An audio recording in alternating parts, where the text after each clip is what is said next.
Hey crafty people! In this video we're going to be talking about back post stitches. The swatch is made with regular double crochet and a back post double crochet. So back post will bring the stitch that you have worked to the back. So you see how this swatch is pretty textured. Some stitches pop out and some stitches fall back. So you can make the stitch with any crochet stitch.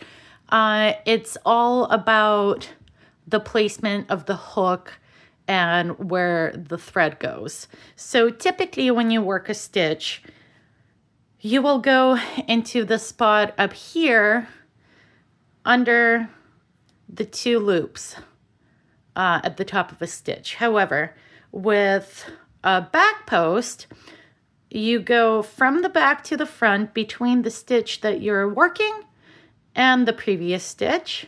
So from the back to the front, and then back again between the working stitch and your next stitch.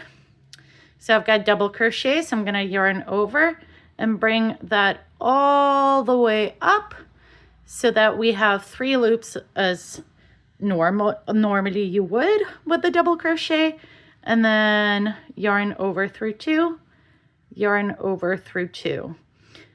So as you can see, the stitch is falling to the back. Next stitch, I'm going to make a regular double crochet, and the next stitch, once again, I'm going to do a back post. So through the back, between the 2 stitches, to the back again. And an easy way to remember that it's a back post also is that your hook mostly ends up in the back. So it's back post. Yarn over, bring that up, yarn over through 2, yarn over through 2.